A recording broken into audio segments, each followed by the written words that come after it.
sales tax alone for a vehicle, for a small, a used vehicle, you're looking at paying off at least probably 2/3 of the policy with the sales tax.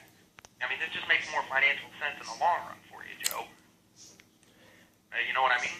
I understand what you mean, and you're not understanding what I have been saying. This is not the insurance that I thought it was, so it's really not worth it to me. What did you think it was? I thought it was, as I said, something that would cover everything in the car, bumper to bumper, including the problems that I have had as far as the It's already at a high risk for repairs. I mean, we're a nationwide company. We can't just put brand new car coverage on every vehicle that we're talking about, sir. I mean, that'd be great if we could, okay? But unfortunately, we have to be realists about the situation, and we're taking care of all the main components that you're going to start seeing, okay? The nickel and diming stuff, I understand where you're coming from on that not being covered. But this is the stuff that's going to cost you, like I said, a $4,000 transmission, a $5,000 engine. Yeah, but the nickel and diming you're talking about aren't nickels and dimes. We're talking hundreds of dollars. That's what I just spent. $4,000 transmission or a $5,000 engine. That's why I would buy a new car at that point. But what I'm saying is you wouldn't need to with the coverage, sir. You're paying a fraction of the price for the policy than you would be for a new vehicle. Okay? I understand that would be the obvious, first instinct if something was to go wrong down the line. The first thing you'd think about is, yeah, let's go get a new car. This is going to protect you from having to have that thought. All you're going to do is slide the policy across the counter and be taken care of. You're going to have a rental car for a couple days, and then you're going to get your vehicle back running like it's supposed to. Do you guys cover the rental car? Yeah, that's what I was saying. I mean, you said that you had it with your insurance, okay? Mm-hmm. But, if you wanted to drop that off of the insurance, save yourself some money there, that comes with all of our policies. I know. The insurance company knows that, too, and that's why it doesn't cost anything. It's not like I would save any money on my insurance by dropping that off my insurance. Okay, I didn't know whether you had it through AAA or what you were doing there, so.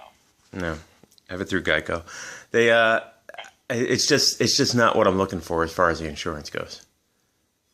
Okay, well, it may not exist. I'll grant you that. What I'm looking for may be a pipe dream, but it's not what I want. Okay, and I understand that, but like I said, you've had the vehicle for a few years now. It sounds like you bought it new, okay? So, I mean, you told me that you planned on keeping it. That's why you called in. Right. What we're doing is trying to help you make sure that it's running the way that it needs to for as long as you have the vehicle. Yeah, I'll just take a chance. That's all. And again, sir, you're more than welcome to take a chance. It's completely up to you whether you want the coverage on the vehicle or not, but you got to realize what you're doing and putting yourself into a situation where you're going to have to pay for these repair bills out of pocket.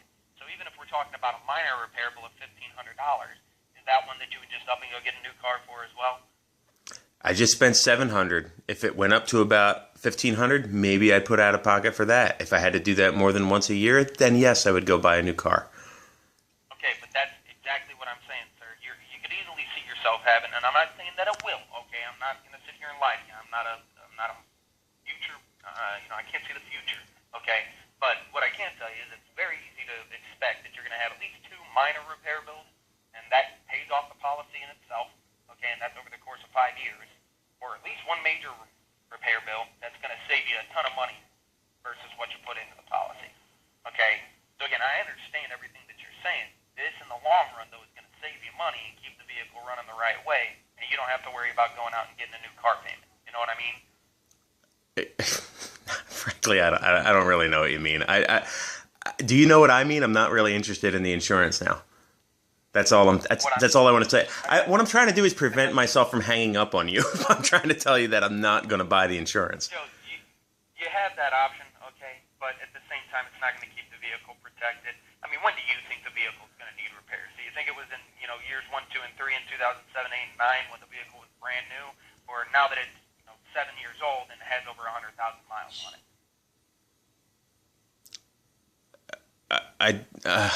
I really have no idea what you're getting at here. I mean, you've made your point. I've made mine. I think we're pretty much done. So the point I'm trying to make is that you're going to have repair bills, okay? The reason you called in today was to get the vehicle protected. That's what you told me, okay? I realize that maybe it's not covering everything that you thought it was going to cover, but this is going to make sure that you're not going to have to go out and get a new vehicle. It's basically covering two things that I thought it was going to cover. So it's not doing what I wanted to do. Not for $200 and some odd a month. It's not worth it to me. I'll say it every single time you come back and tell me why I should have it. I will tell you it's not worth it to me. And like I said, sir, I understand where you're coming from, okay? But these policies are meant to keep you out of financial binds, not put them in one. Okay? I am not convinced that you understand where I'm coming from. No, I absolutely do, sir. I understand completely where you're coming from. You think that, if something goes wrong, you're just going to go out and get a new vehicle, okay? I understand that completely. It just doesn't make any financial sense, okay? Because this is going to keep your car running the way that it's supposed to, like I said, for the next 5 years to where you don't have to worry about making that decision to go out and get a new vehicle. And keep in mind, sir, I understand that, like I said, I know it is a lot of money, okay? But you're only paying on it for the first year, and then you're covered for all 5 years. And you're also never stuck with any coverage. If you just decided that you hated the Saturn somewhere down the road, and you were just absolutely done with it, you can get a refund, okay? But you're not seeing the big picture as far as down the road, where, like I said, you're already going to start seeing repairs. I think you've already started seeing them, it sounds like. So you're going to start seeing these repairs that you're going to have to come out of pocket for. And even if it's not a huge transmission bill, something like the water pump goes out, like I said, right around $800, you're going to have to do that. Then you're going to have to be right back in the same situation where you don't have any coverage. You know what I mean? Right. I'm going to go now. Okay? Thank you for your time. That you have, sir. Okay, like I said, but with the vehicle already being over 100,000 miles and the fact that you've already started seeing repairs, I mean, do you really think it's going to be better for you to just pay those repairs as they come? What? I already told you what would be better for me as far as I'm concerned. Maybe I'm delusional. Perhaps I'm crazy. But that's the way it's going to be, though. I don't want you to think that at all. What I'm trying to tell you, though, is it doesn't make any sense to go out and buy even a used car for $10,000, $12,000 when, again, okay, we'll say on the low end of things, it's got 50,000 miles on it, okay? I mean, you drive more than the national average of 12,000 miles a year, so you're going to be right over 100,000 miles in less than 5 years, probably looking at about 3.5 years based on your driving habits, and then you're right back in the same situation. Are you going to go out and spend $10,000 on another used car then? It's just going to be a revolving cycle for you, Joe. This is going to keep you out of having those headaches. And like I said, I'm listening to you. I don't want you to think that I don't understand you, because I understand that your first notion, if you have something wrong, is go get a new vehicle. This is going to keep you from having to make that decision, though. For 5 years. Save you a ton of money. Yes, sir. Okay. I'm going to go now. I know you're probably obviously not allowed to hang up the phone or something, so I'm just going to hang up, and you can tell your boss I hung up on you or something, okay?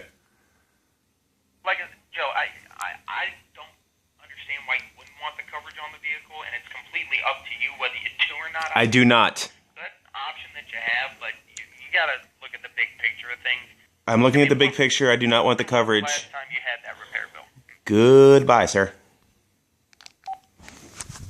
My God! Why do I hate salesmen? Why?